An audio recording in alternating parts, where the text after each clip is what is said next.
Okay, so the first detection was in Washington State, was December 8th, and was turned in by a homeowner near Blaine, which is up by the Canadian border. And it's a fairly significant detection because Asian giant hornet has been on our watch list because of its basically because of its known activity of killing entire honeybee hives. And this unfortunately could lead to some pretty severe interruptions for pollination, the way it's used here in the United States.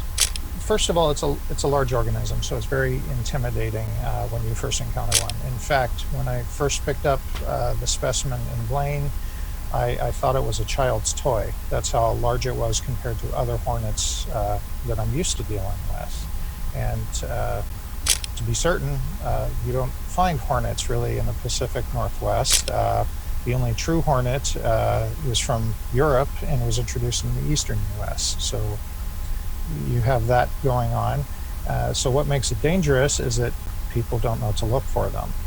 And it is a ground nesting species. So if you were to encounter a nest unbeknownst to you, you could be stung several times in a big hurry. And so what would make this, say, more dangerous than a honeybee is when a honeybee stings you, it loses the stinger and then it dies. An Asian giant hornet will sting you multiple times and can sting you multiple times and deliver larger doses of venom just because of the size of them. The venom itself is fairly toxic and creates localized necrosis around the wound, so you'll see melting of flesh around the wound. What we're told from the literature is that most people can survive 1 or 2 stings unless you're severely allergic to it, and then, you know, like anyone, that could be a problem.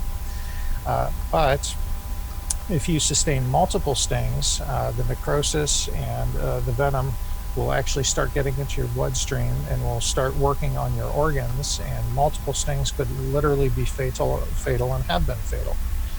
Most literature from Japan, for example, says it's responsible for 30 to 50 deaths a year. And this wouldn't be their flying out of their way to track people down and sting them. This is people accidentally stumbled onto a nest or something like that. We really don't want any private citizen trying to mess with an Asian giant hornet nest. Typical beekeeping attire simply will not protect you. The stinger on this insect is 6 millimeters long and will go readily through most cloths. This is about the size of the worker we collected in Blaine. This isn't the actual specimen, but you can see it's kind of a formidable beast. And then you put it side by side with the queen, and you can see that the queen is just overwhelmingly huge, and it's an eye-opener. Well, the real danger besides human health is to the apiary industry. So pollination is a huge part of agriculture and the agricultural systems we have here in the United States. And so if this were to become well established and then start spreading, it could be pretty catastrophic.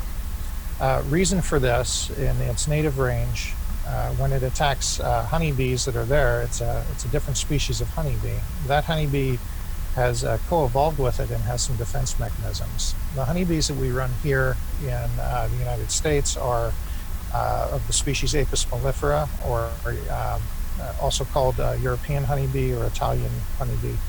And they have zero defense against this particular pest.